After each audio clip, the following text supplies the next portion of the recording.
Shalom! Hello! Welcome back to my channel and once again, this is Jinky, ang inyong Palangga.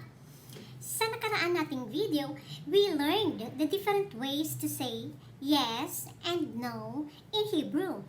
And this time, aaralin naman natin mga langga ang different ways to say please in Hebrew.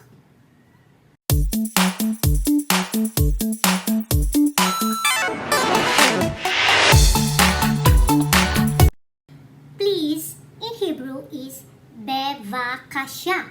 Bevakasha. Bevakasha or pasuyo, pakiusap kapag may gusto tayo na ipapagawa o i-ask na favor sa isang tao. Palangga, bevakasha. Palangga, please taazrili. Palangga, please help me. Taazri, if you want to tell someone na babae na help me, taazrili, bevakasha.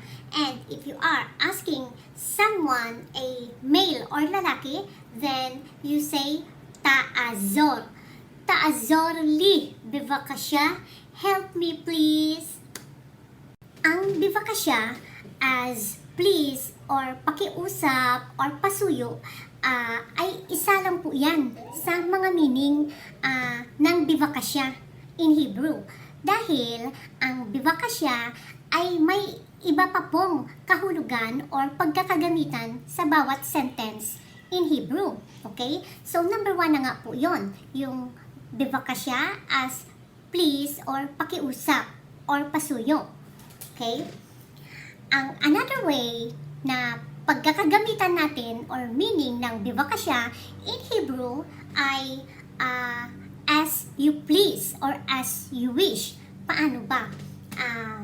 Kapag may nakiusap sa atin na halimbawa, palangga, taazrili bevakasha, palangga, tulungan mo ako please. Then, I would answer, Ken, bevakasha. Yes, please. Meaning, as you wish, as you please, or go ahead. Bevakasha, as you wish, or go ahead. Halimbawa, may example lang po itong mga langga ha.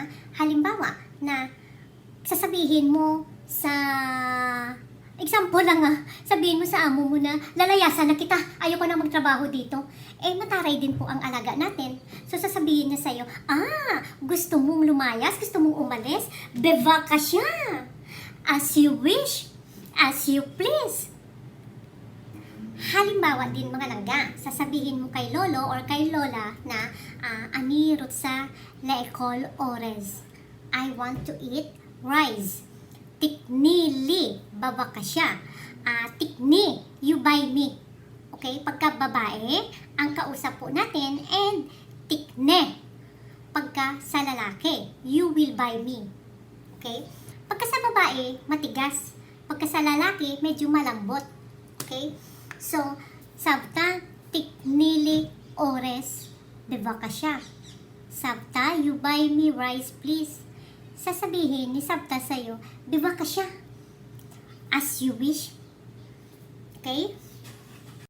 Bevakasya, ani ikne. Bevakasya, as you wish. I will buy ikne. Kung mapapansin din po natin na kahit sa pagtanong, may itatanong lang po tayo sa mga Israeli or sa mga amo natin, pwede po bang magtanong? Ifshar, lishol, pwede pong magtanong. Then, sinasagot din tayo ng Ken, bevakasha? Yes, please. Kumbaga, ano po yun? Or as you wish, ano po yun? As you please? Magtanong ka? Sige. Bevakasha? So, sa mga nagme-message po sa akin, palangga, pwede po bang magtanong? Bevakasha? Sige, magtanong lang po kayo. Ang bevakasha ay just like what I said there, as you wish, as you please, there you go, or here it is. Kasi kapag inutusan ako ni Sabta na ikuha ko po siya ng tubig. So, sasabihin niya na, palangga, dalhan mo ako ng tubig, please. Okay? So, sasabihin ko sa kanya, dahil gusto mo ng tubig, bevakasha, Sabta, ikuha kita ng tubig. Ngayon, pagkakuha ko po ng tubig, pagbalik ko sa kanya at iaabot ko yung drinking water na hinihingi po niya, then I will say, bevakasya safta. Here it is safta. Kumbaga po sa atin sa Tagalog ay, eto na po. Yung eto na po, in Hebrew ay, bevakasya. Pag abot niyo po, you say, bevakasya. Here it is. Please, ganyan. Ngayon, dahil syempre binigay niyo na po kung ano ang gusto niya, magpapasalamat po siya. Then, she would say, Toda raba. So, ang sagot, pag may nagpapasalamat po sa atin ay, or may nagsasabi sa atin ng Toda raba, of course, ang sagot po ay, you are welcome. And ang you are welcome ay, in Hebrew also is, bevakasya. So, ang daming kahulugan ng bevakasya. Nakon? Bevakasya as in, i-review po natin. Bevakasya as in, pakiusap. Nakikiusap ako, please, bevakasya. Then, bevakasya as in, as you please, sabta. Pagka inutusan ka, then you say, bevakasya kakirega.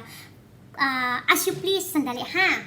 Then, pag abot mo o pagbigay mo ng kung ano man po ang hinihingi sa inyo, then, bevakasya pa din po yun. Then, pagka pinasasalamatan po tayo, bevakasya pa din po ang sagot nun. So, I guess na ipaliwanag ko na po dito ang iba't ibang gamit ng bevakasya in a sentence po sa Hebrew. Okay?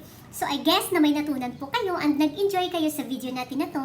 And kapag may mga tanong po kayo, just write your comments below or just write your questions sa comments section below. And sa mga hindi pa po nakapag-subscribe, please don't forget to subscribe my channel and don't forget to click the bell button para updated po kagad kayo sa susunod nating mga videos.